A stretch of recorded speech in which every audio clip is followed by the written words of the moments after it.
Duvvada railway station model railway స్టేషన్గా తీర్చిదిద్దానున్నాము.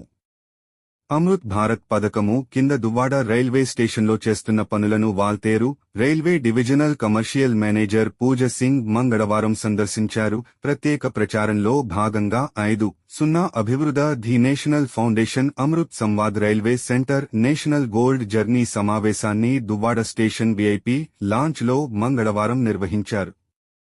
Duvvada users association ప్రయాణికులు అమృత భారత్ పథకం కింద దువ్వాడ రైల్వే స్టేషన్ మరింత అభివృద్ధి చేయడానికి పలు సూచనలు చేశారు. ప్రధానంగా ఎస్కలేటర్లు ఏర్పాటు, ద్విచక్ర వాహనాల పార్కింగ్కు షెడ్డు ఏర్పాటు, ప్లాస్టిక్ నివారించే దానిలో భాగంగా వస్త్ర సంచులు, హ్యాండీక్రాఫ్ట్స్ వస్తువులు, చేతిమగ్గాలపై తయారైన వస్త్రాలు మొదలైన వాటి కోసం దుకాణాలు ఏర్పాటు చేయడం, ఫుడ్ స్టాల్ ఏర్పాటు చేయడం, 4వ నంబర్ ప్లాట్ఫారం వద్ద లోకాస్ట్ షాపులు ఏర్పాటు చేయడం, విఎస్సిజెడ్ వంతెన వద్ద వే టు ప్లాట్ఫారం మరియు 4 అనే నేమ్ బోర్డులను ఏర్పాటు చేయాలని, వీల్ చైర్లు, బ్యాటరీ కార్లు సులువుగా రాకపోకలు సాగించేలా ప్లాట్ఫాములను ఇంటర్ కనెక్షన్ ఏర్పాటు చేయాలని సూచించారు.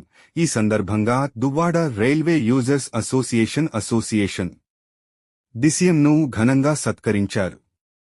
4వ నంబర్ ప్లాట్ఫారం వద్ద పిఆర్ఎస్ కౌంటర్ ఏర్పాటు, పార్కింగ్ స్థలాలు ఇరువైపులా ద్విచక్ర వాహనాలు మరియు కార్లకు పార్కింగ్ రేట్లు తగ్గింపు చేయాలను కోరుతూ వినతి పత్రాలు సమర్పించారు. అనంతరం దువ్వాడ ప్లాట్ఫారం 1లో నిర్మిస్తున్న భవనాన్ని ఆమె పరిశీలించారు. కార్యక్రమంలో Duvvada railway users association committee ప్రతినిధులు కె ఈశ్వర్, వి జాషువా, వి రాజు, కామేశ్వరరావు, విజయకుమార్, సరోజిని, లక్ష్మణ్, భాస్కర్, రైల్వే విభాగం అధికారులు రవికిరణ్, ఎంఎస్ రావు, గణేష్, రైల్వే ప్రజా సంబంధాల అధికారి జయరాం తదితరులు పాల్గొన్నారు.